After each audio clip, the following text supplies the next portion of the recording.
You're listening to the Sonny Brown Breakdown. Now, it is time to break it down. Dunican. Sorry, Dr. Dunican. Believe I'm on the Sonny Brown Breakdown. You'll do fucking nothing. Mate, you know you've made it, or who's this? Am I on the come up, or are you on the way down? What's happening? I don't know. It's pretty impressive to back up after Daniele Bolelli last week. I'm a big fan of Daniele Bolelli, by the way.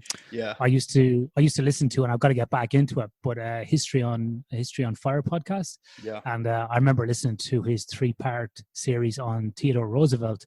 And I ended up buying the 3 books by Edmund Morris on Teddy Roosevelt, and I'm halfway through the second one. Mm-hmm. But I really enjoy, as a side note, outside my career, I enjoy history. I always have since I was a kid. Probably my favorite subject in school. Science is probably my worst, ironically. I really like Daniele Bolelli and his approach. So I really enjoyed your episode last week with him. And I'm just wondering, Sonny, how much did you pay him for that episode? mate, it was just all a gift of hope and dreams, mate. He was very very gracious. But well, I'm sure we can work out an arrangement afterwards to sort you out. I'm getting 16,000 for this episode. So I was just wondering. So, Ian, we've known each other now for a couple of years, maybe 4 or 5 years. First met you down at the AIS when you were working with Dr. Reed Reel doing a study on water loading in combat sports athletes, and you were looking at the sleep elements that weight cutting would have on that. And so I remember at the time, I think you were still going through your PhD at the moment, at that point in time. Is that correct? That's correct. Yeah. Yeah, so we were training Brazilian Jiu-Jitsu together. You, I believe, were purple belt at the time. I had just got my purple belt actually a couple of days before going to that camp. Yeah. Okay, yeah. And that was awesome. We had a great time training 2 days, having good laughs, good training, and you were also doing ultra marathon running. Yep. So you've got quite a background in combat sports and athletics in general. But I think Sonny, just to stay on that point for a second, I think it's quite funny because you say about the first time we met, and I always laugh about that first evening because there was that session at the LIS where we had that information session upstairs and everybody was in the room, and of course you get 22 guys in the room and everybody's eyeing one another off, everybody's posturing, and you got a big age range from probably 17 or 18 up to about probably, I don't know, 34, 35. I think you were probably one of the oldest, and then I was definitely the oldest in the room. I think it was about 37 or 38 at the time. So it was interesting for me to sit back and watch all the monkeys posture in the room.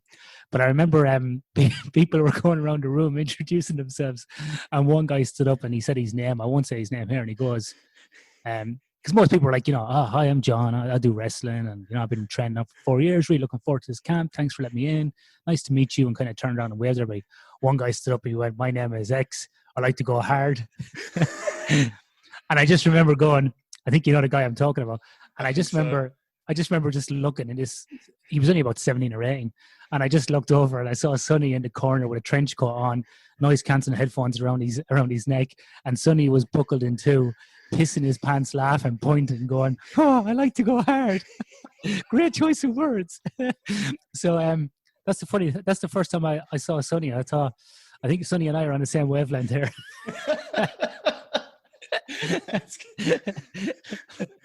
Classic. Good memories. Oh yeah, I remember that evening.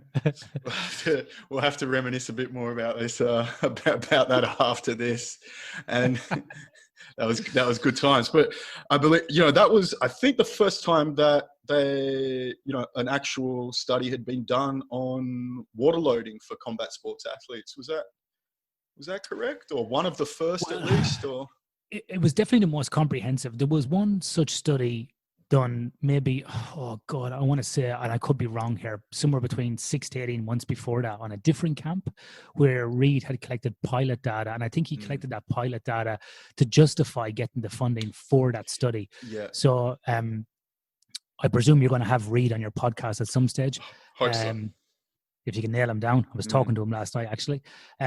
But Reed was, his PhD was specifically looking at, the benefits or the issues around weight cutting, whether it be water loading or low residue diets. And we had collected some data previously in a judo camp where we had judo athletes from Japan, New Zealand, and Australia. And in that camp as well, I ran another study looking at the effect of electronic devices on judo athletes as well. So that prelim data kind of justified this study.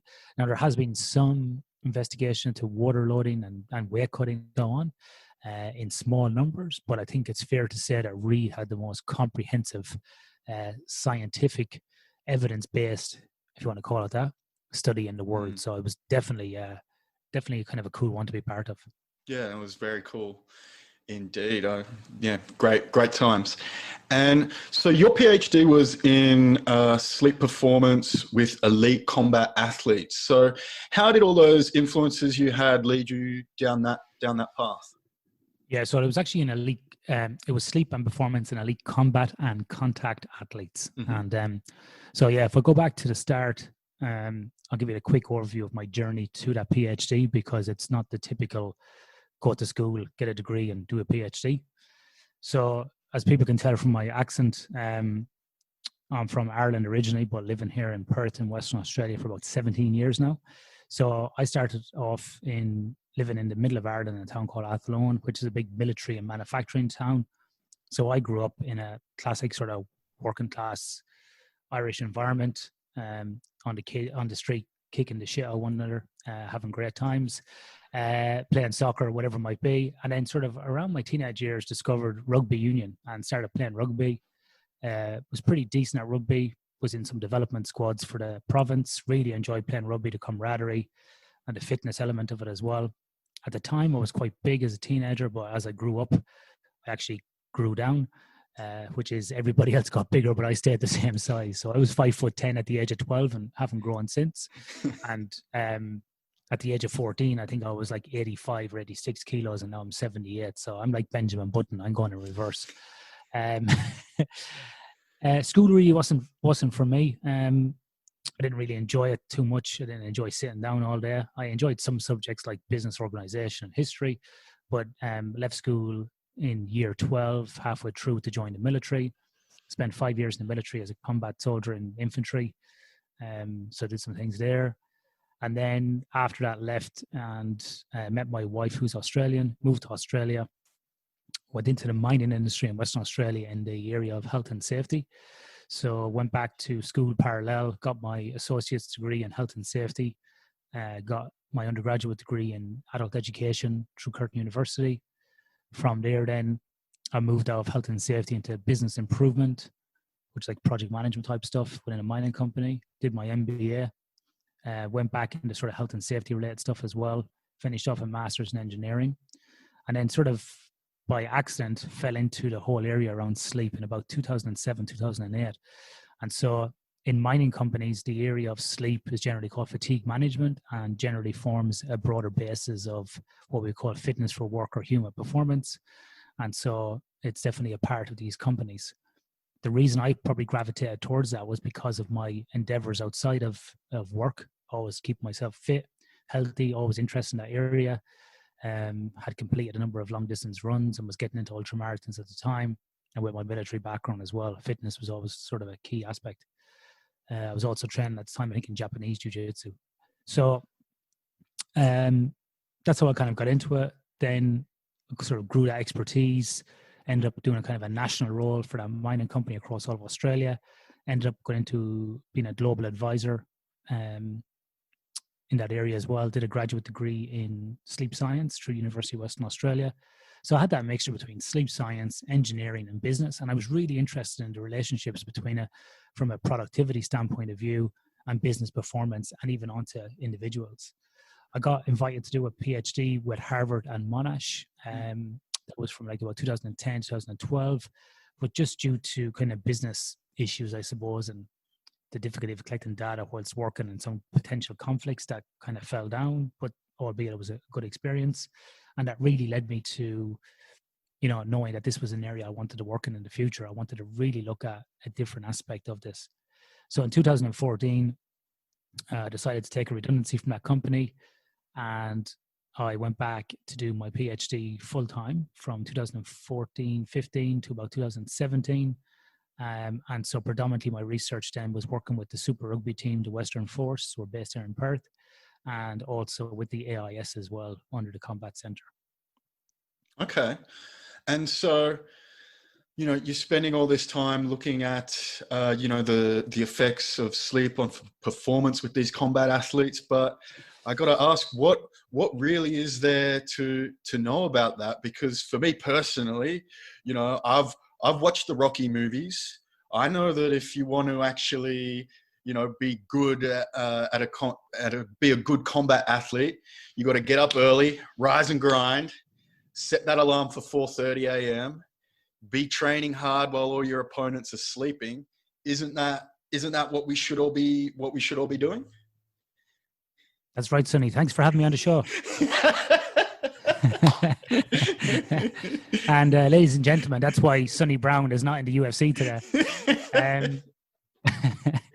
So, Sonny, I think you actually make a good point, because this is something that has permeated our culture.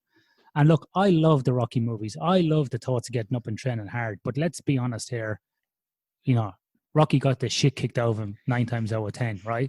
So I didn't work for his other mate either, who ended up, you know, being killed by a Russian. So it's not a good strategy. So I think let's pare it back and talk about maybe why sleep is required and why it's important. Is probably a good place for us to start. And let's park the Rocky stuff at the moment and just let's put a pin in that and say it's not the best strategy. And I can go into some of the reasons for that.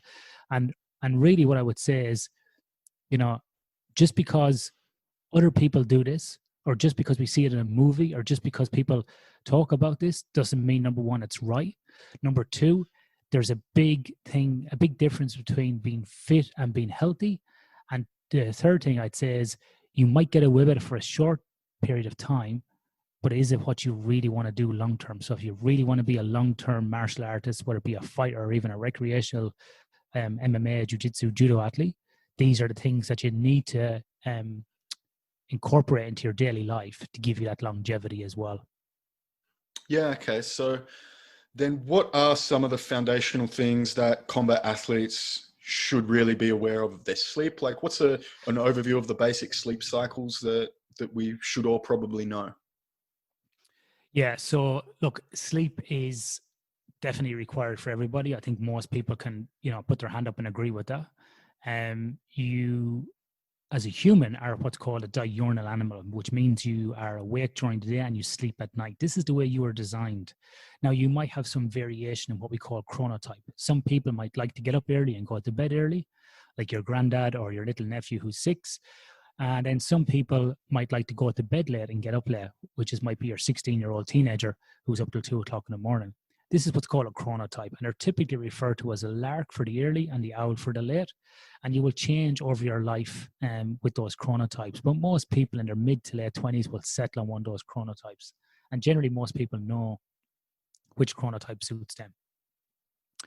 So the thing is, we can never adapt to being nighttime people. So we are not designed to be awake and function at night. We can't just flip what's called our circadian rhythm, which I'll speak about in a second, to be night people. We are designed to be up and out when light is about.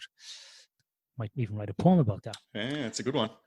Now, the circadian system, which comes from the Latin word circa, meaning about or like a circle, and dia meaning a day, so about a day, it's roughly about 24.1 hours.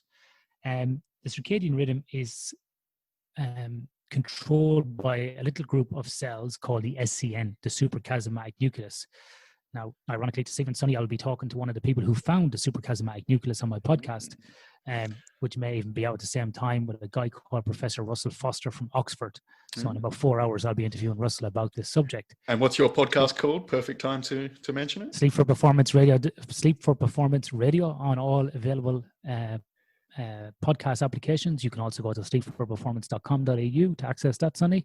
And you know what the good thing about that podcast is, Sonny? It's ad-free and it's free. Oh, can't get any better than that. Like this one, for now. For now. Don't forget to click that check. Yeah. So the circadian rhythm is controlled from this little group of cells, and these sit in the base of the hypothalamus in the brain. And what happens is basically we all have eyes in our head. Light comes in through our eyes. The receptors there, the photoreceptors take in the light, send a signal to the SCN that it's light outside. The SCN has this kind of feedback loop into the pineal gland, which some people may be aware of. So if anybody's, I'm sure you got a few Joe Rogan fans that are into DMT. The pineal gland is also responsible for release of melatonin. So when we have light coming through our eyes, it sends a signal to the pineal gland not to release the melatonin. And then in the absence of light, then melatonin is released. So what you have is this inverse opposite relationship. When we're awake and there's light outside, melatonin will not be released. Cortisol will spike throughout the day, and cortisol may be artificially spiked then due to stress. In the absence then of light, melatonin will be released, and generally that starts getting secreted sort of after 10 p.m. for most individuals. And this is basically what people call the sleep hormone or sleep promoting properties of melatonin. So this is basically what's happening. Now, when you go asleep, Sonny, you will go through a number of stages of sleep as well, which many people may know about. They are from being awake, then you'll go down into stage 1, stage 2, stage 3, and then you'll come back up into REM. So I'm going to break those into 2 kind of phases. Mm-hmm. So you got the non-REM sleep, which is a non-rapid eye movement. That's stages 1, 2, and 3. Then you have rapid eye movement, REM, which is a second phase of sleep or a grouping of sleep. So you've got these 2 groups, you've got the stages in those as well. Now they're important for different reasons. So stage 1, stage 2, and stage 3 all have different characteristics that we see when people are wired up what we call EEG, which is part of polysomnography, lots of like wires on people's heads and so on. So if you have show notes, Sonny, I can send you some pictures. We can put them in the show notes. Please do. We can put those in and people can look at them. And so they're wired up with all these. And this is the gold standard for measuring sleep, only for one night. But we wouldn't do this every single night because it's costly, time consuming, and a pain in the ass as well for individuals. So we extract what's called sleep architecture, these sleep stages. So it's quite normal for people to fall asleep, go down to stage 1 sleep, stage 2, and then we go down to what's called deep sleep, which is stage 3. Mm-hmm. So a misnomer, a common misunderstanding is that REM sleep is deep sleep. Completely opposite. REM sleep is not deep sleep. So REM sleep is actually very similar to being awake. So when we look at EEG on a monitor, we got all these signals coming in. It's a bit like the Matrix. People think that in a lab, we're looking at the video camera about what they're doing. We don't need to look at the camera. We can tell by all the EEG, EOG, EMG, all these other data that we're taking in. I can tell whether the person's snoring, what stage they're asleep, what side they're lying on. I can get all this information, how heavy they're breathing and so on. And so deep sleep is completely different than REM. Now, stages 1, 2, and 3 are really important for physical repair and recovery. Stage 3 is really important for the release of growth hormone.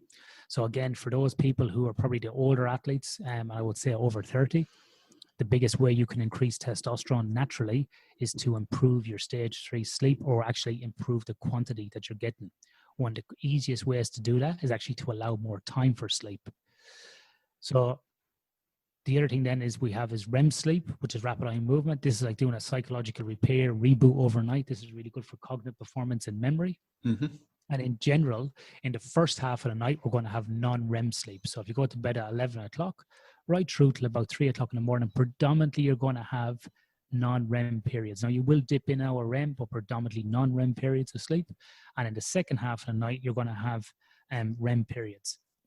Now, some people are probably listening to this going, what in the name of Christ has this got to do with MMA, or what's this got to do with boxing? And the answer is that it's really important to know what's happening, because it's these portions of sleep that may be getting lost that affect your next day recovery and then lead to a downward spiral in training.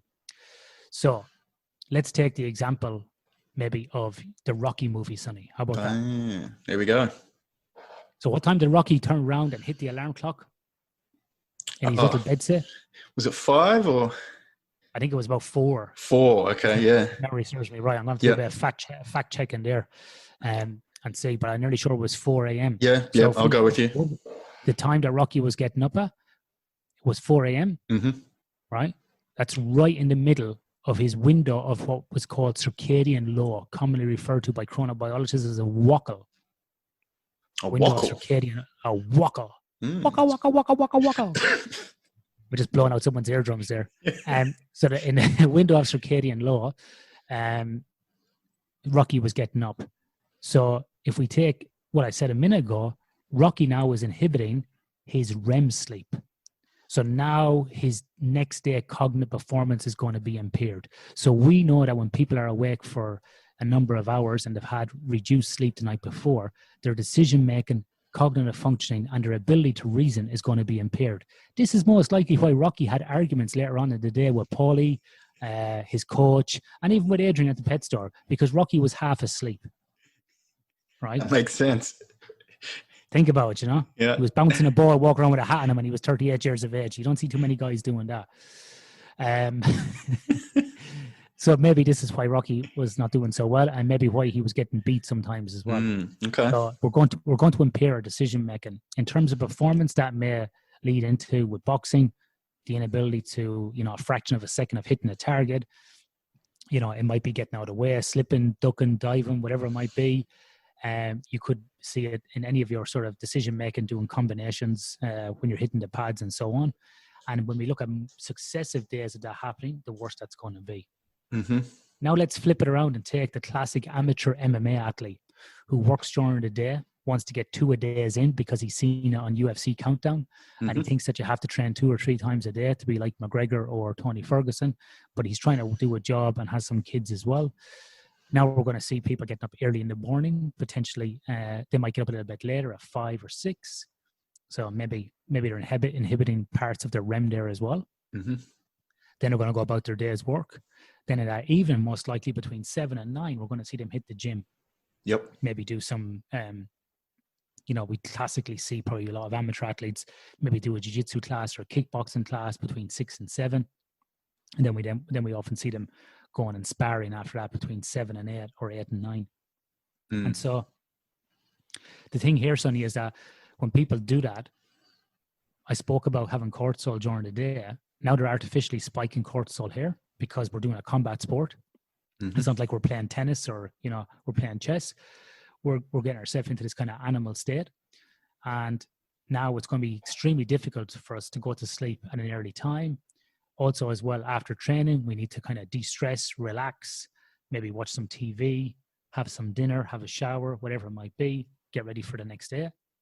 So it's not too uncommon to see MMA athletes not go to bed till midnight or 1 o'clock in the morning and then back up the next day with a 6 a.m. session.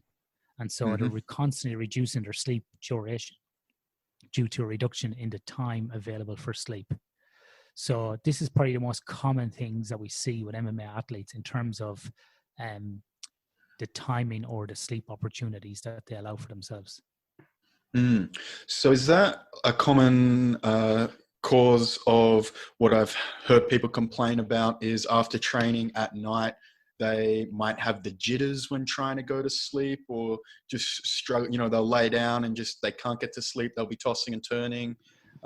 Is that the spike in cortisol that's causing that, or is that all related? Yeah, I think it's a number of factors going on, Sonny. So I think it's number one, it's it's basically your body trying to relax after a heavy session. Even if you went for a run, you might have this to a certain extent.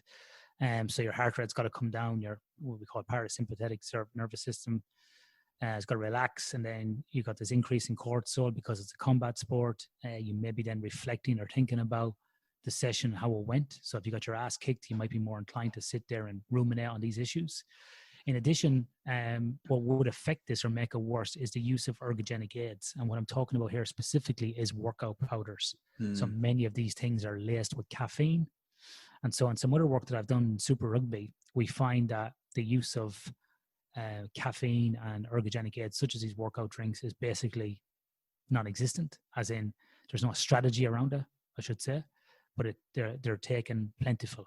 So lots of times people will leave work, they'll get to the gym and they'll be drinking these pre-workouts, or even I've seen guys rolling jiu-jitsu and taking these pre-workout drinks at the same time. Now the problem with that is that you're not using it strategically. When we look at pre-workout drinks laced with caffeine, or the pharmacokinetics of caffeine in general is it takes anywhere from 10 minutes to 90 minutes to peak. So we use an average here of 60 minutes to peak in a system. then it's got a 4-hour half-life, and 8-hour it's fully gone. Now, everybody's got individual sensitivities around that. So if you go to the gym at 6 p.m., you roll jiu-jitsu for an hour and you're sipping away on a pre-workout in between rounds, then you go on your hitting pads or, sparring as well till, let's say, 9 o'clock, and you're constantly sipping away on caffeine. Well, until you have that last sip, it could be still kind of building upon the peak. It mightn't peak then till 10 p.m. And then it's quite reasonable that you will not be able to fall asleep until 2 a.m. in the morning because of this. So that's another reason why people will be feeling quite jittery. So what I would say to people in recommending this is to consume your caffeine an hour before you go to training. So if you're going to train, like in that example, from 6 o'clock till 7 doing jiu-jitsu and then hit pads and do some sparring, consume your caffeine between 5 and 6, and then don't consume any caffeine after that. Because you've got this peak, it's going to last you for 2, 3, 4 hours. You're not going to get any benefit. So the more you start consuming after 6 p.m., the worse it's going to eat into your recovery time. Yeah, okay, that makes sense.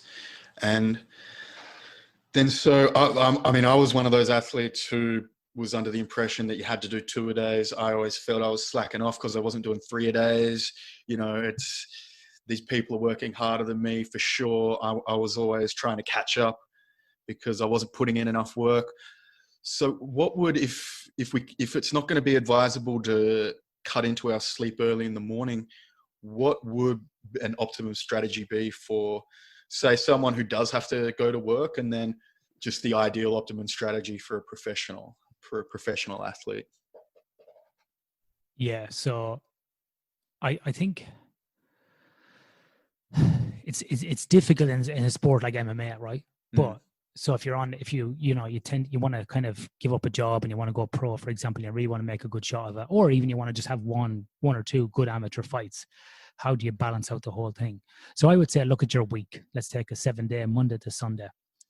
Nominate the nights or the evenings that you're going to do your sparring, because there's 2 parts to this. One is you want to get your sessions in when everybody's around, which is most likely going to be the evening. But 2, you want to try and replicate the conditions for the fight as much as possible. You often see this in countdown shows where McGregor's in the gym at like midnight or 1 o'clock in the morning sparring, because this is the time most likely the main event is going to happen on the UFC card. So replication of conditions is key as well, but more so in the weeks leading to the fight, maybe the 1 or 2 weeks out. So I would challenge people, Sonny, about the duration and the timing and the number of training sessions. Do you really need 2 a day every single day? So first of all, can you do your 2 a days, your 3 a days, even if you want to, on the weekends, on a Saturday and Sunday, and get those heavy trainings out on the weekend when you have the time, when you don't have to get up really early in the morning and you don't have the imposition of work on top of it as well. So maybe can you push, the bigger sessions down towards the weekend, or even a Friday, Saturday and Sunday? Can you do your heavy sparring session maybe on a Friday evening or even a Sunday evening, and then just go to work the next day and have a lie in? Can you totally eliminate early morning training sessions? Do you have a job where maybe potentially you can do some conditioning work at lunchtime, maybe a high intensity session? Or do you just go and do it one big session every evening and go for 2 hours or 2.5 hours and give yourself the time the next morning? I think it's unrealistic to think that you can work a full-time job, train 2 to 3 times a day, and be adequately prepared for a fight, because all you're going to do is just completely burn yourself out. So, think about more of the quality of the training that you can do as opposed to the quantity of sessions. Number of sessions does not equate to quality. I think you're better off spending 2 hours in the gym every evening for 6 days a week and getting 12 quality hours in, as opposed to trying going for an hour here, an hour there throughout the day and constantly be fatigued. And then the other thing, Sonny, that we need to take into account on top of this, which I don't think is really well done, is our athletes trying to, what phase of the weight cut are they in? So if I'm an athlete and I'm 6 weeks out from a fight, I'm most likely going to try and reduce my body mass through dieting for the first 5 weeks. So I'm just gradually going to try and reduce my calories to maybe go from 80 kilos. Let's say I'm going from 80 kilos and I want to make 70, right? So roughly, what's that, 185 pounds? Sorry, it's about 175 pounds down to 155 roughly. So I'm trying to make that down. I need to reduce my caloric intake across that time, but I'm also increasing my training. So I need to be really careful about my sort of carbohydrate, protein, fat ratio as well. I need to make sure that I have the energy here as well. And we see some indication that diet affects sleep as well. Now, in the week before the fight, when we move into weight cutting, such as water loading strategies and so on, we need to be really careful about this as well, because this is going to affect our energy levels during the day. And that was a study that you were part of, Sonny, as well. And we generally see that athletes are only getting between 6 and 7 hours during this period, which is quite low. And we need to be getting somewhere between 7 to 9 hours.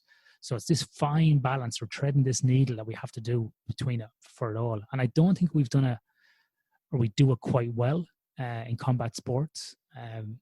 Last night, the American College of Sports Medicine had the Combat Sports Special Interest Group conference, and I was presenting at that last night. We had 500 attendees, and I think it's fair to say that there's still a lot to do in this area around fight camps for weight cutting, sleep and performance, strength and so on, because we see a number of different variables being inputted, and nobody's kind of cracked the code on how to do it.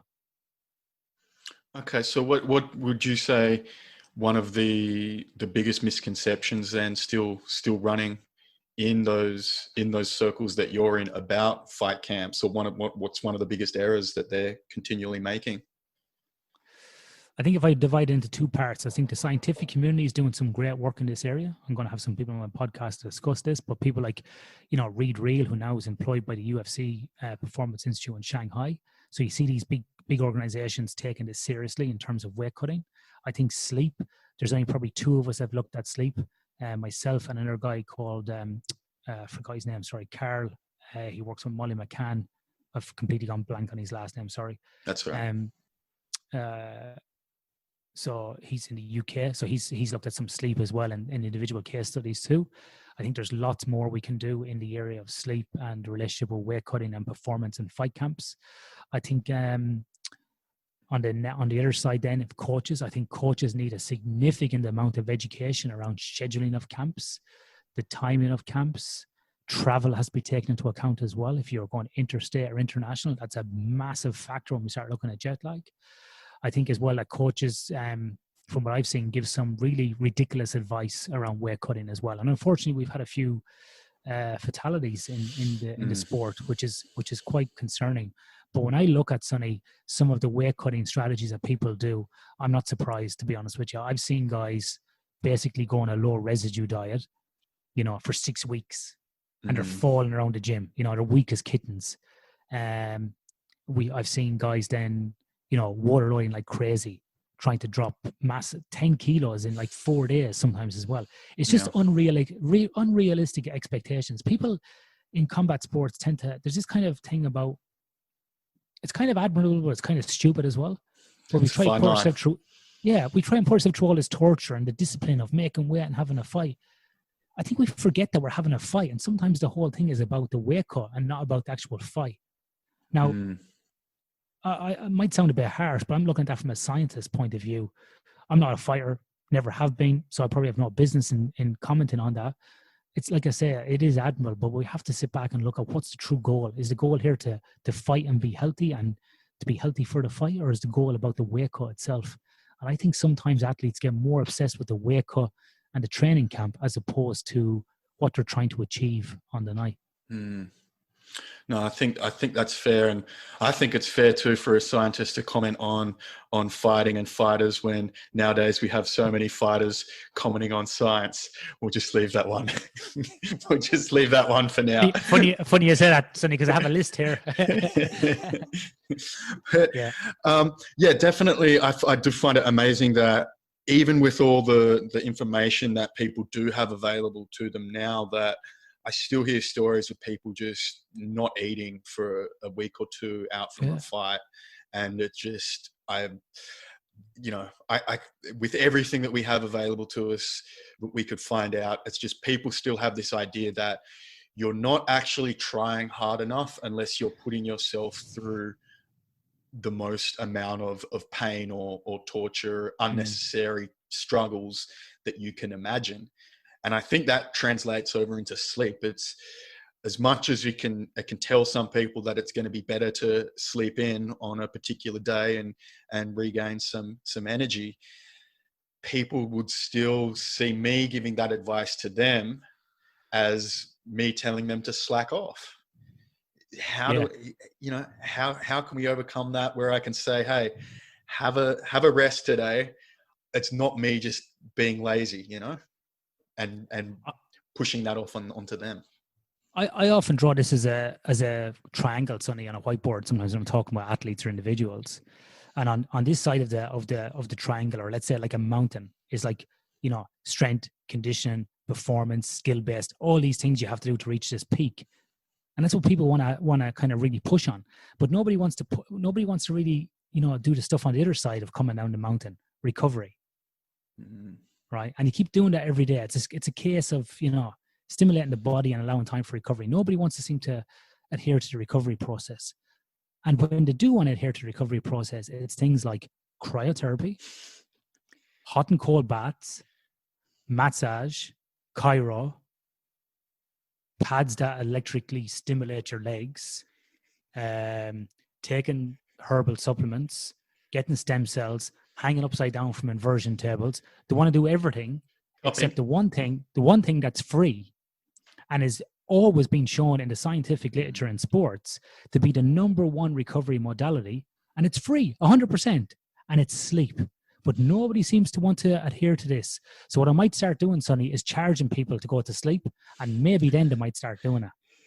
That's probably not a bad idea, as long as you can get some, you know, get some celebrity endorsements. You'd probably be able to swing people into doing that. But it's true though, Sonny. Like, people want to spend all this money on all these modalities instead of just, you know, just focusing on maybe increasing the opportunity for sleep, because this is where you're going to get the biggest bang for your buck, guys, in terms of recovery. So many people get so much benefit from it. I'm not saying you got to stay in your room for 12 hours every day, but at least allow an opportunity at least of 8 to 9 hours to get that sleep. And if you can't sleep, just relax at the time as well. It's good, you know. And the other thing, Sonny, as well, from the general population, the literature as well, is we see a massive relationship with short sleepers and weight gain. So if you're a fighter and you're trying to maintain your weight, with the exception of probably the heavyweights, which most people are trying to keep some sort of handle on their weight, if you are a short sleeper or you don't allow enough time for sleep, what happens then is your leptin and ghrelin levels, these appetite regulating hormones, basically get desynchronized. And you start reaching for sugary foods during the day, coffee, you know, sugar, the shitty foods, and you start consuming these, which are going to lead to weight gain. So when we look at shift work populations, we look at the general population, we see a direct relationship and direct correlation. And this work has been published by Eve Van Cauder and colleagues at the University of Chicago, which basically is the shorter you sleep, the higher your BMI. The higher your BMI, the more metabolic conditions you have, such as type 2 diabetes. So we know that if you increase your sleep, your weight comes down. And the more you increase your sleep, the more you have your weight under control. So in a fight camp, another way to ensure that you're dropping your weight successfully is to focus on your sleep as well. Yeah, okay. I remember you telling me once that all those other little things like compression garments and everything, the 1%, that they can only, you know, they're making a little 1% difference, and the big foundational layer is going to be that sleep. And then in terms of sleep, losing, helping to lose weight, that's also, I believe, is true for muscle growth as well. Is it Yes. an important factor in that as well? That comes back to my initial point about when you allow more time for sleep, you generally then will increase the stages of sleep. And the stage of sleep that's required for muscle growth is that stage 3 sleep, the deep sleep, which is roughly accounts for 20% of your overall sleep. So by allowing more time, you increase stage 3, and therefore you increase, probably muscle. You do increase muscle growth. The other thing, Sonny, as well, is that when we deprive people of non-REM sleep and we keep them awake till like 3 o'clock in the morning and allow them to get REM sleep, what happens then is we see that physical performance is impaired. So they basically can't, you know, bicep curl enough and so on. See this a lot as well in military studies as well. Over time, cognitive performance and physical performance declines, and we see a lot of poor eating behavior. See this in firefighters as well. We see weight gain. So we see a lot of issues. Okay.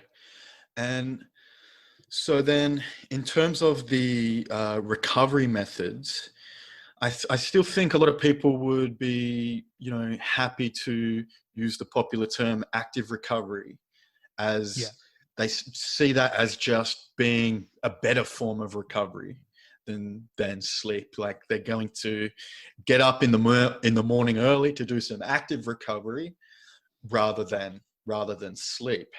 How would you weigh the trade-off of those options for you? There's no trade-off, Sonny. Okay. There's absolutely zero trade-off. So if I look at the work that I've done with the Western Force a few years ago, in the very first year, we kind of sat back and looked at what they would do, and they would do active recovery the day after a match, for example, on a Sunday morning. This happens in AFL as well. So they would finish, a game at 9, 10 o'clock at night. We'll go and have something to eat, maybe have a beer, and it's 2 o'clock to 3 o'clock before these guys are falling asleep. And then they get them back up at 8 o'clock in the morning for active recovery. It's completely ridiculous. Mm-hmm. You're best off sleeping in, increasing your sleep opportunity, and getting up. Now, when we changed the training cycles for the Western Force in terms of timing by delaying the early morning starts, when we got rid of the active recovery day, what we did was we said, right, we're going to give you points. We're going to give you points. So when you get up in the morning, did you sleep in till 10 o'clock? You get a point for that. Did you then, when you get up, stretch for a half an hour? You get another point. Did you get into some cold water, maybe down at the ocean? You get another point. So you build up a kind of a points-based system on this. So that's what we're back in control of the athlete themselves. So we weren't impacting their sleep. And what happened was, Sonny, from year 1 to year 2, on average, we increased sleep by about 65 minutes per night per player. That's an extra hour of sleep a night. That's a significant change. Now, I spoke to Dave Wessels on my podcast, who was the coach of the Western Force at the time. And at the time I interviewed Dave, the Western Force were the most successful or the best performing Australian-based Super Rugby team at that time, even though they got cut out of Super Rugby. Now, whilst it wasn't the one factor that meant they were better, it was a significant factor that improved their performance, as Dave said. So it was just not just about sleep, but it was leadership and ownership and other things that were happening. But it was a significant factor because they were the world's most traveled sports team at the time. And so by working on these kind of factors, we were able to help them improve their performance. Okay. They had the most amount of players get selected for the Wallaby squad as well. Hey, that's not too shabby at all. So it's funny when you say that, like getting an extra hour of sleep, when you put it in a night, when you put it in that terms, for me, I'm like, yeah, that sounds good to me. I could use, an extra hour of nice, relaxing sleep. It sounds good. So it seems to be, I mean, I can tell the value in that. So in terms of actually tracking how I get those sleep, I mean, I'm sure you would use something that's, scientifically validated to track all those athletes' sleep. But of course, we've got all these devices out and about, rings, watches, bands. What's your take on people using these? What's the best? Do they do more harm than good? What should we actually do if we want to get a handle on our sleep? We've got people selling us these devices. I want to know if I can get that extra hour. How should I go about it? Well, Sonny, for the answer to this and more secrets, send $150 to. So it's a good question, and it's one I get the whole time. So the first thing I always do is talk about the scientifically validated methods of assessing sleep to put it in context. So I'm going to break this into 3 levels. The gold standard is polysomnography, which is in the laboratory with all the wires on that I spoke about earlier on. That is the gold standard of sleep assessment. Now, that will go from what we call PSG, polysomnography level 1, down to level 4. And as it goes down, it gets less intrusive, but also has less data that we collect as well. But still, it's a pretty good measure of sleep. Then we move into what we call actigraphy, which these classic wearable technologies. I would further divide that group of wearables into 2 parts. 1, validated technologies, and 2, non-validated technologies, right? Then I will go down as a subgroup of that kind of actigraph area is apps on your phone that track sleep cycles. And then I will go down and I would look at what we call self-reported sleep, diaries and questionnaires and so on. So the further we go down, the less confidence I have in them. So polysomnography is the gold standard, but it's not always accessible to people. It's costly, it's intrusive and so on. So most people aren't going to be able to track their sleep with that. So we're left now with actigraphy devices. So I would say look at some validated ones. Probably the best ones out there at the moment for consumers is probably the Oura ring. Okay. And the Fitbit HR and Altas, those type of ones are pretty good as well. We have seen some promising data come out from the Whoop device. On my on my website recently, I wrote a pretty scathing blog about the Whoop device because it was getting plugged by Joe Rogan, and people were, emailing me going, "Oh, Ian, have you heard of this device?" As if I'm a fucking idiot and don't know what. But anyway, that's quite interesting. It's interesting how people want to tell me how what I should be looking at, and so. And I wouldn't mind, but I do validate technologies in the lab as well. So anyway, side note. But the Whoop device at the time was not validated, and it has undergone some validation against other Actigraph devices. So it does show promise. But we should always be validating these technologies against polysomnography, the gold standard. So that will be coming out. I believe that study is in progress at the moment, being slowed down due to the COVID-19 issues. Then the other one underneath that, then to not to look at, all right, I'd say that people don't even waste your time, is these sleep cycle tracking apps that's on your phone. Complete horseshit. Like 100% horseshit. Like, get them free, pay $1, pay $2, pay $5, read all the blogs you want, do all the things you want to do. But I can tell you now, it's complete horseshit. We have stand-up debates in scientific conferences in the world of sleep about even the actigraphy trackers, such as the Oura Ring and other devices as well, even about their validity. And I can tell you what we all agree on, which is not very common within sleep science, is that all these apps are shit. We all agree on that. And these are the ones that they ask you to like put the phone under your pillow or on the mattress or something like that. Yeah. Don't bother with them. Yeah. Download, I don't know, ABC News app or something. Yeah, fair enough. So some of these rings and show all the rings, and some of the bands will show promise. And what do you feel about? I mean, I'm assuming that they'll actually make recommendations on what changes you should make on your sleep. But other than just you get the data, like. What good is that to you other than knowing, hey, I went to bed at this time and I got up, I set my alarm at this time, I had this much sleep. Now I've got little graphs. Is it what should the average consumer do with those? Herein lies the problem, Sonny. Yeah. This is the problem, is that people collect the data and then all of a sudden they'll have all this data at hand and they'll do one of two things: freak out or be confident in what's going on.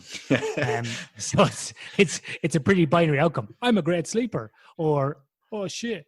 And so this is the problem: is what do we do next? And it's in the context of each person. So what's a shift worker going to do? What's an MMA athlete going to do?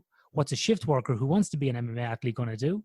It's quite a conundrum that people come across. So my advice to people is, you've got to get correct sleep advice. That's why we provide Sleep for Performance, the website, for free with lots of blogs and information and downloads, is because we want to try and give out that information as much as we can for free to people who can't afford to get specialist advice. So you really need to kind of look at these things and get some information and make the best possible call. But it is difficult, Sonny, because everybody's quite different, and there's other issues that have to be taken into account as well, such as, like we're saying, training times, work times, family, even ethnic background, potential of sleep disorders as well, which we haven't even touched on. There's over 70 sleep disorders in our society. About 1 in 3 Australians suffer with a sleep disorder. It's it's a massive cost to our economy, costing billions of dollars of lost productivity every year. So there's all these things we haven't even got into yet as well. So kind of looking at a device and going, I got 6 hours. I feel good. Just keep going. But it's not a medical screening device. We have to remember that these are physical activity trackers. Some might be FDA approved, or they might be approved under the Australian Therapeutic Goods or whatever they're called. That I can't remember the name of them. However, they are not medical devices for clinical diagnosis of medical conditions. They're basically just physical activity trackers to give you some general information. So they're good, but you just need to be cautious of the data that's coming out of them. Okay, that makes sense. So don't put too much weight into whatever their recommendations may end up being. And so I'm wondering, over 70 sleep disorders, is one of those sleep disorders the need to watch Netflix or YouTube until you fall asleep? And because maybe I got that one. And what's the negative benefits of viewing those electronic devices while you go to sleep? Because I know that's something that you've taken a look at in your own work? Yeah, so this is one where I think there's some divide on the scientific literature. And this is where we might get into a little conversation about statistics and clinical relevance. So if you look at the exposure to electronic devices in the evening, we see a number of studies saying in young kids or in young adults or even in adults that basically the electronic devices before sleep impacts your time to fall asleep and your sleep quality. Now, they might be statistically significant. So for example, if I watch Netflix and it takes me 30 minutes to fall asleep after watching Netflix, but then the next night I don't watch Netflix and it takes me 10 minutes to fall asleep, is that really an issue? Right? And so you might collect that sort of data with 20, 30, 40 people. And you might find that there's a statistical significance when we look at this from a statistics point of view between those. However, most people take between 10 and 20 minutes to fall asleep. And I would suggest that even, a deviation from that by 10, even up to 20 minutes is not such a big deal. Mm-hmm. Now, there's papers out there with those values reported, and people will go, yeah, but this paper said, and I'm going, that's fine. It does. Statistically, yeah. Clinically relevant, I'm not so sure. I don't think so.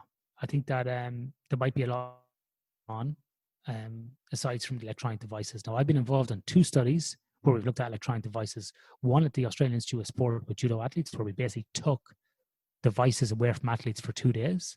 We found no relationship with measures of sleep. Zero. Okay. No correlation. Right?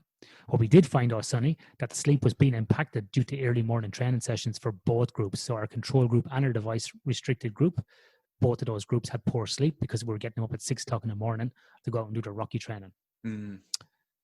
Another study I was involved in the laboratory here at University of Western Australia was netball athletes, where we had different conditions. So looking at an iPad before sleep, doing puzzles, reading stupid magazines that were pretty boring about boats and caravans. And well, maybe some people might find that exciting. Shout out to our boats and caravans lovers out there. Boats and hoes. Catalina wine mixer. So in saying that, so the population for those netball athletes, I think the average age is about 18. So I would presume that they found boats and caravans pretty boring. And I know that because they told me that it was boring as batshit, but there you go. And with we found nothing in that as well. No impact on sleep, no impact on next day performance. So I would actually think, Sonny, that we might see more signal in the type of activity before going to sleep. So for example, if I stay up between 10 and 12 o'clock at night and I'm watching UFC and I'm getting all pumped up and I'm watching a great fight, that's going to artificially increase my cortisol levels, right? Now I might have an issue with sleep. But if I'm sitting up watching, I don't know, one of these drama shows that's really boring, like Downton Abbey or one of these things, I'm probably going to be like, yeah, okay, turn off the TV, fall asleep. Also as well, if you see what happens in general sort of, I would say, middle-aged professional brackets, they put the kids to bed, they grab a glass of wine, to sit down, to put on Netflix in the background. They might have their laptop open, answering some emails, and their phone on the side. So they're watching Netflix, they're looking on Facebook, and they're answering some emails. And they're drinking wine, which we know impacts sleep as well. Alcohol does. So they're trying to do all these things. And it mightn't so much be the exposure to the electronic devices, but it might be the stimulating activity that they're doing.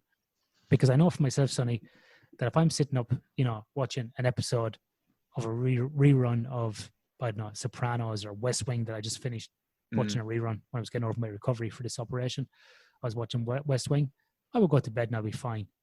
But if I was up on my laptop and I was getting an email from a client who was quite irate or, was pissed off about something, or I was dealing with somebody on my team because we didn't get something done, that would cause me to be more stressed, therefore releasing more cortisol, which comes back to my earlier point that cortisol inhibits the release of melatonin. So it might be more of a stress response, I think, as opposed to the actual electronic device. I think we might see more signal. Yeah. So that might be where we have to look. Yeah. Okay. That makes sense. So you're saying that the activities that we're doing on those devices will probably have a bigger impact than the devices themselves. And I can totally understand that. Yeah. If I'm watching a Bob Ross painting video, probably pretty chilled, as opposed to getting into a, heated debate on social media about something or other that's going to pump me up. And Then Exactly. what about those, like I've seen, you can get apps that will dim the blue light, or I've even seen people sell glasses that you put on, and, Diego Sanchez used to wear those back in the day. And you think just, is that worth it, or probably just, what you're actually looking at is going to be the biggest factor? I think all these things may help, but don't expect that they're going to totally eliminate and improve your sleep. So just because you got a pair of glasses on doesn't mean that someone can't smack you in the face and you're going to get stressed out, right? So Diego Sanchez or no Diego Sanchez, you're going to, the glasses aren't going to protect you from stimulating activity. Yeah. So they might reduce the blue light, but it's not going to be the answer. And I think we see this a lot. People will argue me, but I have f.lux on my laptop and I have these blue blocking glasses on. But then to sit up drinking wine and watching, UFC till 2 o'clock in the morning, it's like, guys, it's absolutely ridiculous, Yeah. So it seems like with a lot of the, the way we look at sleep, then at least, is some of the most common things that people do, especially combat athletes, is we try and get out of the deficit we might have in sleep by putting, other devices or little tricks or little gadgets to try and work our way around it, other than just focusing on how we're thinking about sleep and, our relationship towards sleep. Is that common, or? Yeah, I think people are trying to cheat the system. The most common thing I hear, and I had this question yesterday, was about biohacking. People constantly trying to biohack things. Don't stop biohacking. Just make some time. Like, really, if you start with those simple things, it's going to be a lot easier, as opposed to trying to cheat the system constantly. And this is where, like, you listen to people like Dave Asprey and all these other guys, Bulletproof and Tim Ferriss. Yep. Right, there's some good stuff that comes out of them, but my God, there's a lot of shit as well, guys, that comes out. And you just need to be very, very careful about it. Well, I remember one thing I think Tim Ferriss's book was on polyphasic sleep, something like sleeping 20 minutes an hour or something like that. So you're staying up the whole day, but only taking little naps. And thankfully, it was one of the things in the book that I never bothered to try myself. And it's probably due to an old episode of Seinfeld, I think, when Kramer did it. But what's your thought on then, like, that polyphasic sleep idea? Is that just out there, or? So look, the guy who basically found the history, you see these articles pop up about the history of sleep. The guy that wrote a lot of those articles is a professor called Roger Ekirk, and he was on my podcast last season. I think season 2, episode 1, he was on. Might be 2 years ago now, and he was on there he's from Virginia Tech University. So have a listen to that. We discussed that. So it's not the fact that everybody slept like that. And that's what's getting spun. 200 years ago, everybody did polyphasic sleep. No, stop, guys. Listen to what's going on. So there's 3 different types of sleep. You got monophasic, biphasic, and polyphasic. Mono meaning one big sleep block. Biphasic having 2 sleep blocks. And polyphasic, lots of different ones.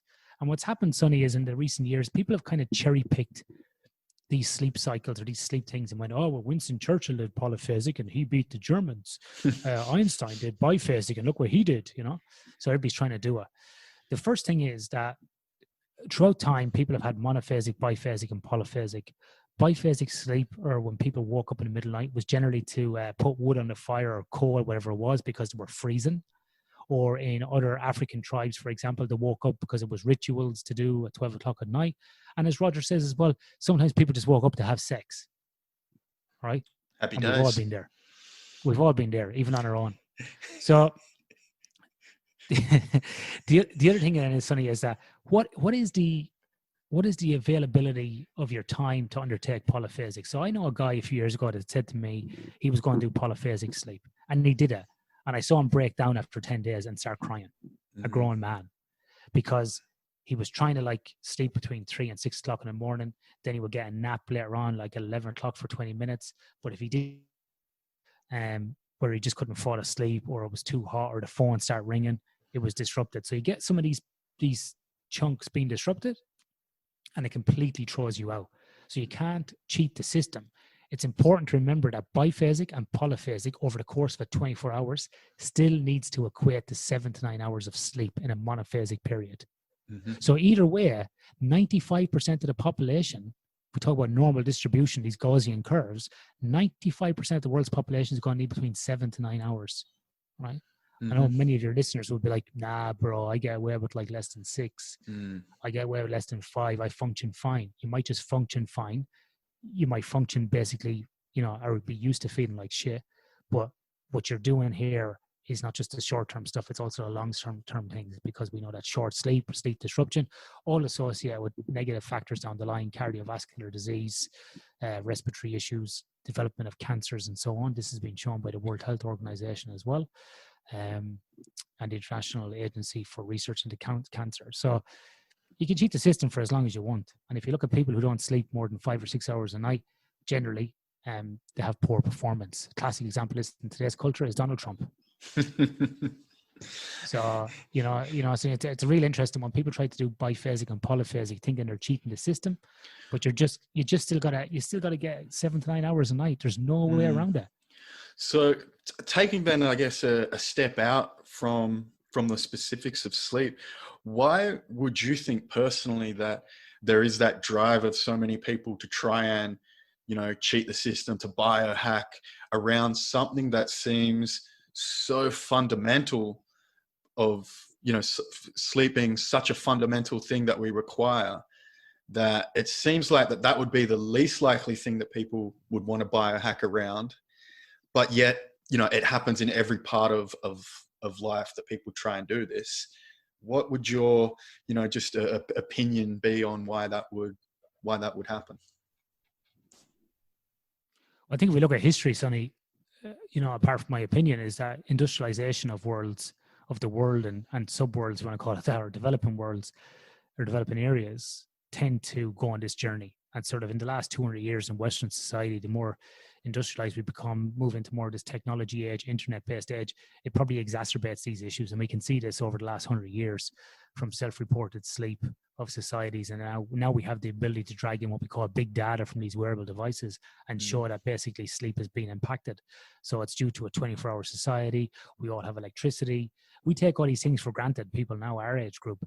But really, these things weren't, for our grandparents probably, weren't luxuries. These were luxuries. They weren't everyday, kind of basic rights that people have. Or when I talk to my nephew, I'm 42, and I talk to my nephew that we didn't have the internet in the 80s and 90s, he looks at me as if like, I can't believe you lived in poverty nearly, and he can't understand like encyclopedias and just can't wrap his head around the whole thing, right? Yeah. And so this is what happens. And so we have electricity 24/7. Now we have the internet. Now we have Netflix and blah, blah, blah, and mobile phones. And so it's easier to be connected. It's easier to be a 24/7 society. And then the whole kind of culture behind that gets us into that. And on top of that, then we have these people who are not scientists. And I don't think they do it on purpose, like to be bad. I think that they're giving people information. But they put out these information things that are based upon either one paper or no papers, make inferences on shit research or no research, and then just provide this information. And so people then, with good marketing sort of eat it up and then think that they have to be doing their MBA, have 2 kids, be an MMA fighter, train for the worlds in jiu-jitsu, catch up with friends and have a glass of wine, all whilst documenting this on Instagram and having intellectual conversations on Twitter, whilst keeping their LinkedIn profile up to date, and they also know exactly what's happening on every TV show. It's just not achievable. It's just, And look, man, I'm just as bad as anybody else. Like my life crosses many different groups. I have my own consultancy business. I have sleep for performance that I do. I got 2 adjunct academic positions that I do. I got, things going everywhere. Outside of that, I like to read a lot around history and philosophy, and religions. And so, plus I want to train, exercise myself. So I'm just as bad, but, I don't have 2 kids and I'm not watching all the Netflix shows. So, and I don't drink as well because I want to try and make time to do all these things. And even my head's about to fucking explode. So there you go. Fair enough. So, yeah, I mean, I think then that like the main thing then to bring it back to that sleep is just having that foundational element, and just understanding that it is going to be the core of any kind of exercise, recovery, muscle growth, performance, is you have to have that good chunk of sleep to bring all those things into alignment. Is that reasonable to say? I think it is, Sonny. I think, like, again, I keep coming back to the point that this is free. It's the number one modality you can do for recovery. It's been shown time and time again with shift workers, every sort of sport. If we think about this as a pyramid, and the base of the pyramid, 90% of this is about sleep. And what you said about their 1%ers, I don't know if you remember Barry Horgan, who was at the IS, another Irish guy. He was looking at lots of recovery things as well. Yep. And he came into the presentation with you guys, and it's the same thing. He even said in his presentation, sleep is the bedrock or the focus of it. And then we start moving up into things like cryotherapy, hot and cold, compression, all these other little kind of 1%ers or half percenters. But the basis of this is sleep. And I think, in fairness to podcasts like Joe Rogan, he does talk a lot about sleep. He does talk about the importance of it and recovery and the difficulty in getting it as well. But he talks about, is probably the most popular podcast for us, us males. He's the Oprah for many of us. So, and he's had Matt Walker on, who's spoken about the importance of sleep and so on. So I think there is some good information out there, but you just can't get away from it, guys. You really got to make time for it. Yep. No, that makes sense. And so I've got a couple more questions that I'd like to put to you. One of the first ones would just be, we've talked a lot about the physical sides, but what about the benefit of sleep for learning? You're doing some study, you're reading, just general information retention. Is that linked into the same benefits we get from the physical side, or? Yeah, we see this in REM sleep, so cognitive performance during the day in terms of learning, being attentive, but also we see memory consolidation happening during sleep as well. So hence the old saying, if you have a problem, sleep on it, and you'll generally come up with the answer. This is about, memory consolidation, processing these issues basically in the background. So definitely we see that in schools or in research, that basically better test scores or academic performance are linked with an increase in sleep duration as well. Okay. Now, you make a good point there. If you got a problem, sleep on it. So here's some things that I wanted to always ask a sleep scientist. What about I've heard this idea that Salvador Dali used to go to sleep on a chair with a metal object in his hand, and he'd have a metal bowl sitting below his hand. And when he'd fall off to sleep, right when he'd drop the metal object, it would wake him back up, and he was able to stay in this half awake, half asleep stage, which I believe is called the hypnagogic state. Is that true? Does that hypnagogic state exist, or have I just been reading too many far out websites?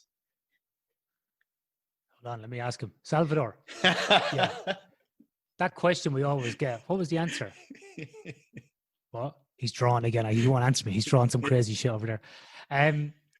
So yes, you're kind of in that kind of crossover between wake and stage 1 sleep, which generally, people would fall into within a few minutes of trying to go to sleep. I was talking about that time to fall asleep. So you're going to be basically in that stage where you're a little bit sort of caught between two worlds. But the other thing, Sonny, is that can happen as well. If people are sleep deprived, we can have what's called REM rebound. So if people are sleep deprived for many years or over time, when they fall asleep, they can just basically fall straight into REM sleep or dreaming sleep. And so when people have been deprived of sleep, the body will always rebound and basically get REM sleep as quickly as possible. And so this is quite common in shift workers or people who don't sleep correctly. Now, the other thing that can happen as well is that sometimes people wake up in this REM stage as well, whether it be just as they fall asleep or another time as well. And you may hear about what's called a condition called sleep paralysis, where the person can't move. And this is basically being caught between sleep and wake. So when we're in REM sleep, basically what happens is the eyes are moving. We have EOG activity. REM sleep, like rapid eye movement, is moving, but we have muscle atonia, which we see in the EMG activity. So basically we don't move. And the reason being is that we don't want to be moving when we're sleeping, because we could be walking around. We could be like that scene in Step Brothers where we're just walking around like zombies, putting cereal into the oven and, shaking things around. So have a look at that scene on Step Brothers and that'll show you what it's like. And so we don't want to be doing that. And so we have this muscle atonia, but sometimes we wake up and the brain is awake. The brain is actually technically awake from the EEG, but the body's in sleep paralysis, so to speak. So our body can't move. And we're caught between those two things. And that's why some people go, oh, I woke up and there was somebody sitting on top of me and there was this, that, and the other. Now, in different cultures, that would be referred to different things. So in Newfoundland, they call this the hag. It's something that comes and sits on top of them. But this has been documented since, I think, the 1600s. During the Renaissance, there's paintings about this. There's lots of stuff on this as well. So that's where they might get into this kind of this state of between different stages of sleep and wake. And the same thing may happen when they're falling asleep. I'm not sure specifically why Salvador Dali did it, but it's there's no benefit. The idea was unless for you want to be off your head. I think it was the idea. He was for like problem solving or like inspiration. Like he'd start to go to sleep in the chair with a thought in his mind of probably for him what to paint or a problem that's happening, and that moment between sleep and awake was good thinking time or something. Do you think there's anything to that, or who knows? Not too sure. Maybe that's why he drew crazy shit, because I would say you're kind of, yeah. He did get out there a bit, didn't he? Well, speaking. Yeah, I saw some of his paintings in Spain one time in Valencia, and I was like, this guy was off his rocker. But anyway. So speaking about off the rocker, two more questions, and I've always wanted to ask this to a sleep scientist: why do we dream? We don't know, Sonny. Yeah. We really don't know. Yeah, okay. We don't know. So look, you can go out there into these crazy theories. And I was actually thinking about this yesterday when I was listening to a podcast called Very Bad Wizards. I don't know if you ever listened to that. No. It's got a psychologist and a philosopher on it. Very Bad Wizards. It's quite interesting. But we don't know why we dream. We don't know. We believe that it's DMT that's been released potentially to give us these vivid images, which is also maybe responsible for when we potentially have these near-death experiences, a big dump of DMT. We don't really know. We don't know what, and we still don't actually really know what the purpose of sleep is. We know that when we restrict different periods of sleep, certain things happen, but we still don't know why we sleep. If you think about it from a different sort of branches of philosophy, it's a bit like simulation theory. Are we in a matrix type where this is where we turn off? There's all these questions where we ask, are we the same person when we come back the next day? Because we don't know. We're not conscious of what's happening in this unconscious state. Are we the same person every day? Is it just a clone of Sonny Brown that's waking up? There's a lot of philosophical questions around this, which I like to explore. But I'm sure lots of your MMA guys will be like, this guy's off his rocker now. He's undone everything he said. But the simple fact is we don't know. And if we look at a lot of science and where it comes from, it generally starts off as philosophy before it becomes, a scientific hypothesis, and then moves into sort of testing of that hypothesis and then becomes evidence-based. So I don't think it's too uncommon for us. So I think actually we should do it more as scientists, is just philosophize about what may be going on to give us some ideas about things we could look at. But we still don't know. So we can't see basically inside the brain during sleep to see what's going on, of what you're dreaming about.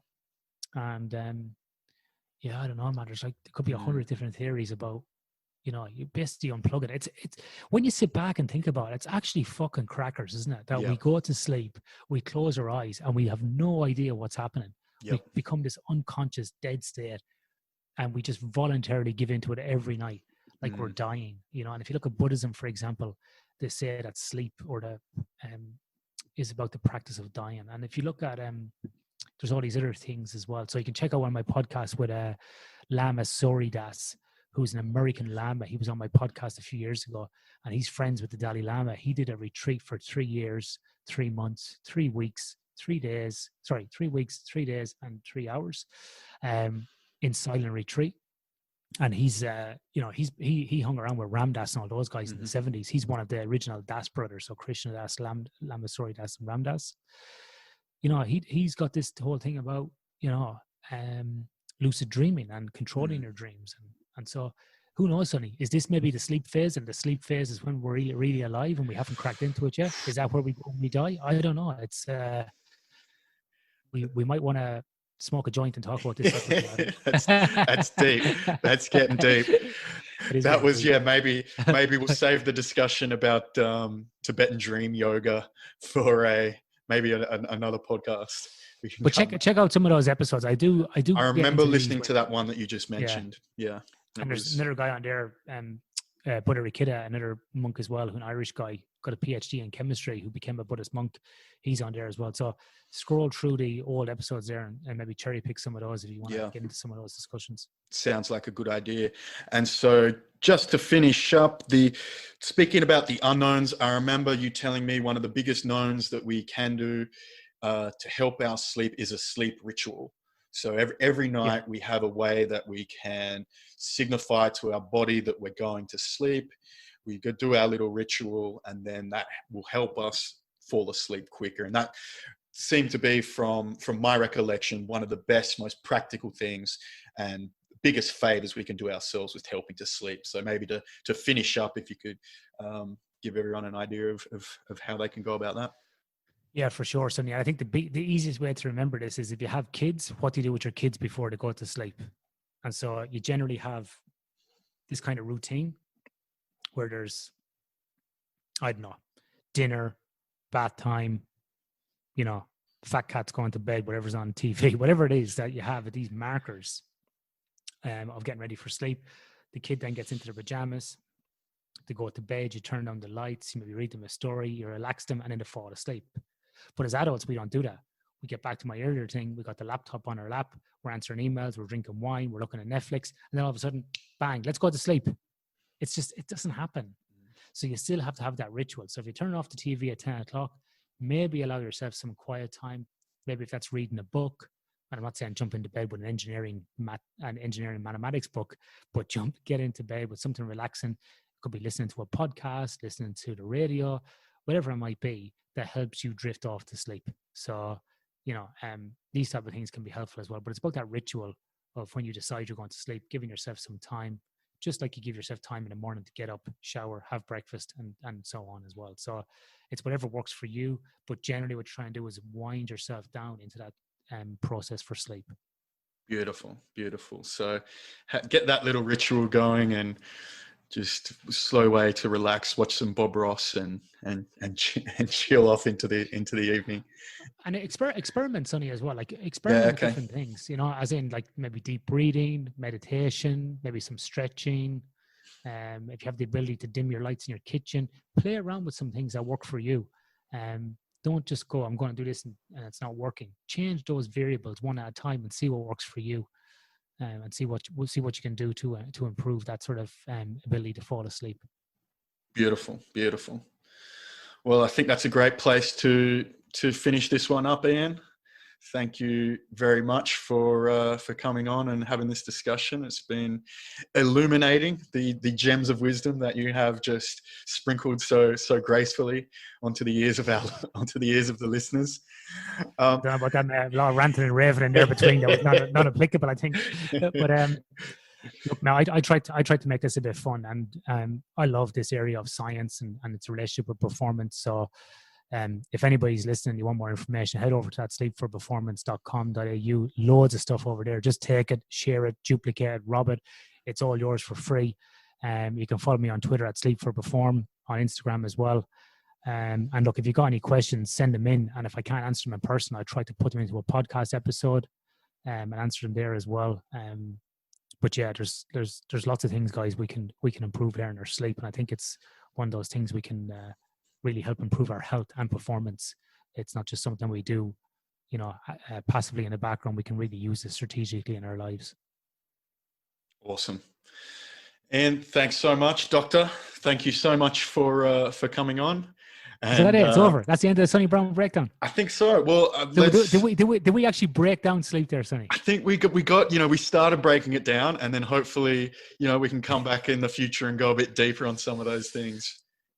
Oh, I can't believe I was on the Sonny Brown Breakdown. There you go. Ladies and gentlemen, tune in next week when Sonny Brown will be talking to Sonny Brown.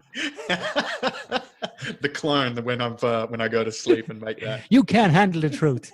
Sonny's going to be debating with himself about the validity of coronavirus. Leave that one for another time. Thanks, Ian. Take care, mate. You have been listening to the Sonny Brown Breakdown. Until next time, you can visit sonnybrown.net to find out more ways to break it down.